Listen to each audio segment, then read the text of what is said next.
absolutely no markings on this squad car. Got ourselves a Pine County Sheriff's Deputy here. 405 WMZ. You see that in your rear view, definitely take caution and slow down. No, thank you, sir. All right. Can I get your name and badge number since you've made contact? Sure, my name is Deputy Hawkinson, badge number 554. Have a great day. Can I ask you why you're recording your vehicles and plate numbers? You can ask all you want, sir. All right, we got another dirty vehicle. Love it.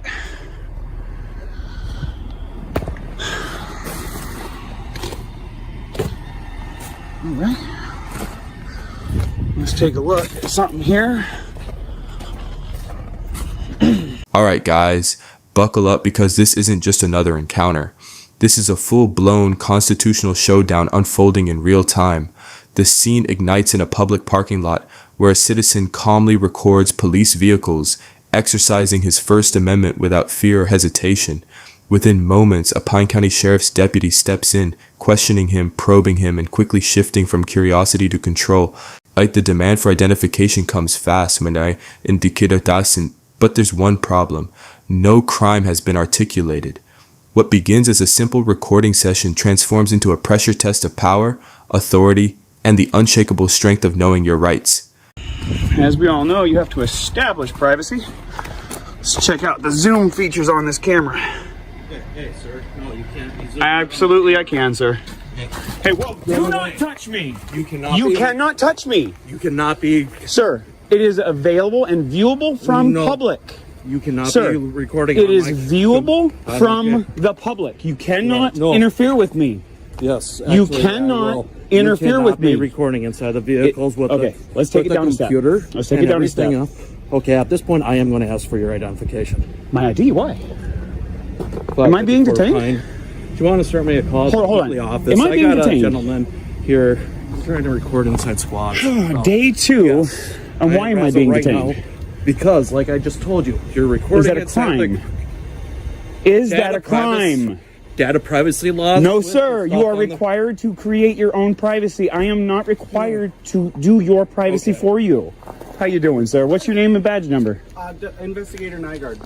Nice to meet you, sir. I really would like to take the tension down. Let's de-escalate. Right, so can I see your ID? No, you cannot. Okay. Not unless you have reasonable, articulable suspicion that I have committed, am committing, or am about to commit a crime, which is a statute or law. Not your feelings, not your policies, nothing about that. This is an unlawful detention. As of right This now, is an unlawful detention. Will you stop interrupting me? Sure, I'm sorry. Okay. So basically, he's walking around, he's recording inside all the squads, collecting plate numbers, everything else like that. Came up to my squad and then started zooming in on the computer and stuff, which our computers is private information. But you need to create the privacy. Okay. Not me. I'm a private citizen. Minnesota statute 13.05 subsection. Tension surges when the officer accuses the cameraman of violating privacy laws by zooming into a squad car's computer, claiming sensitive information is being exposed, but the citizen doesn't retreat. He counters with precision, calmly explaining that anything visible from public view is fair to record, and that privacy must be created by the one seeking it, not enforced by silencing others. The deputy escalates, pressing harder for ID, leaning on vague references instead of clear statutes. This is where the clash intensifies. Reasonable, articulable suspicion versus wounded authority. The air grows heavier as the line between law enforcement and law overreach becomes razor thin. 5, paragraph 2, as you can see right on the screen, states. I don't care, but as of right now, if you have identification on you. I would be glad to provide it for you. In fact, it is in my Jeep. I'm sorry. But in order for me to provide to you my identification, you need to be able to articulate reasonable, articulatable suspicion that I have committed, am committing, or am about to commit an actual law. I'd like to inform you, sir, that you are outside. Okay, I'm just going to pull a piece of paper out here. You are officially outside of your authority. You are officially violating my constitutional rights. And it states right here, if you read line 3, of the Code of Ethics of Public Services of the City of Hinckley. Dedicated service. All officials and employees. Pardon. Officials and employees shall not exceed their authority or breach the law or risk others to do so. Let me ask you something, sir. If you do not have RAS to demand my identity, and you continue to demand my identity, is that violating the law? As of right now, like I explained to you, going inside, recording inside the computer and stuff, which is a violation of you data will privacy find it is laws. not. I am not in violation of any privacy laws. Yes, you are. Sir, So, if you need privacy, it is your I told obligation you- to create it. I told you not to be recording, and you zoomed in onto my Well, computer. I actually zoomed in far before you asked anything either of way, me. I You told also to stop, contacted and you me. did not stop. Did you touch me? So I told you to stop. Did you I make reached out physical to- contact with me? I reached out. To Are you take aware your that phone that's away from- assault? Okay. That I'm is not gonna simple debate battery. this with you. Well, then am I So- free to go? Do you have an ID with you? I do. Can I see Always. it, please? No, you may not.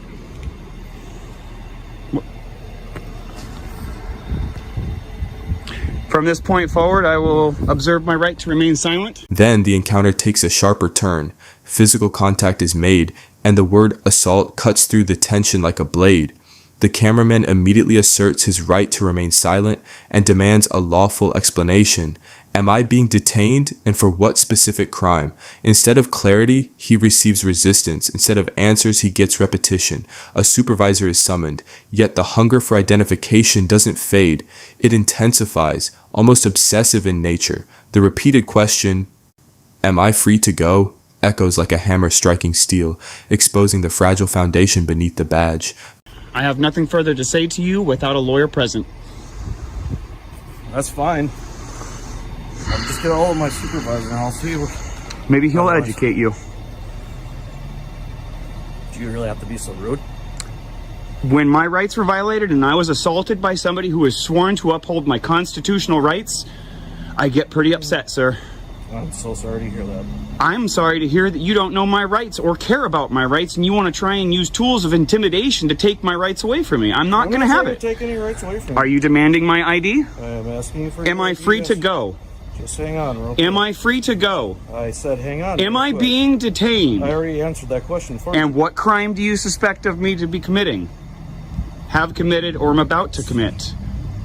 What law? You're being very quiet here, Mr. Nygaard. You understand what I'm doing here, don't you? Trying to figure out what's going on. Mind you, folks, this is day 2. And we've already got a cop who's addicted to identification. God, man, it's like crack to these people. Recording squads, going up the license plates. Everybody was very polite. Oh, we got State Popo. Look at this. Look at this. He's recording license plates, reading it. I don't know if he's doing a Facebook Live thing or whatever else. Then he goes walking up to my squad. I told him do not record inside the squad since I have a computer out. And with the data privacy laws, and of course, he zooms in on the computer and everything. I stopped and I reached How you doing, ma'am? pushed his arm away from Doing great, thanks. my window and This is Minnesota here for you, folks. telling me that I'm violating. You asked me a question. Went great. Okay. It went great. Nobody violated my rights. Nobody interfered. By the way, you guys are interfering with my process here. You are interfering with my ability to collect news for public dissemination. It's a violation of federal law. Talk to me anymore. He doesn't want Trying to figure out what's going on. I just told you, I'm here to collect information for public dissemination. I'm exercising my constitutional rights, and I wish to be free to go.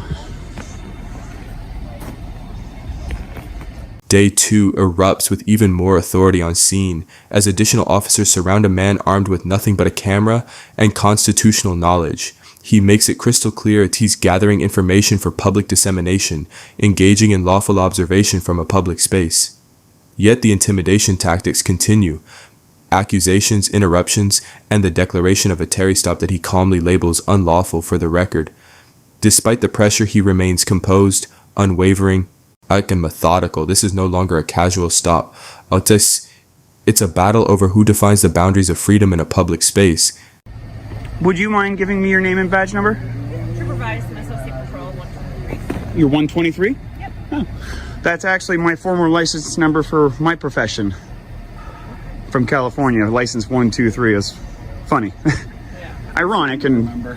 What's that? Easy number. Yeah, tell me about it. Nice. Yeah. Do you mind? I don't have any weapons. I'm a little cold. Can I put my hand in my pocket? Oh, do you mind if I just check? I real do. quickly, sir? I do mind, but I will... I can kind of see that.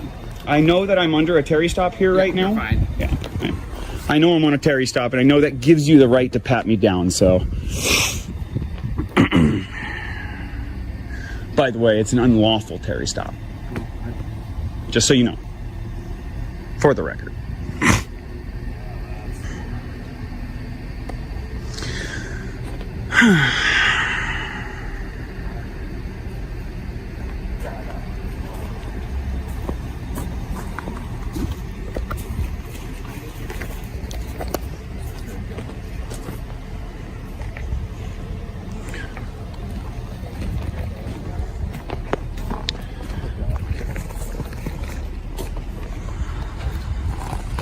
No, he just keeps following me around with his phone.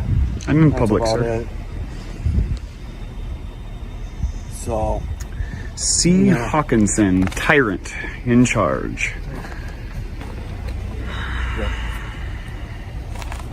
oh, you're coming here? Okay.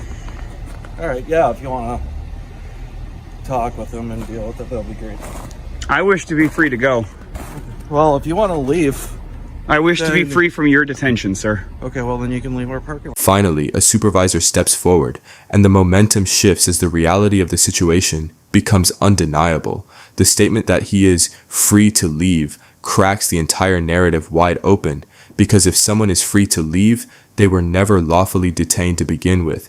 The authority that once loomed heavy now begins to shrink under its own contradictions. What started as intimidation ends as confirmation. Rights asserted are rights preserved. And the final message hits hard. Knowledge is power. Recording is not a crime. And when citizens stand firm, even the loudest badge can be forced to back down.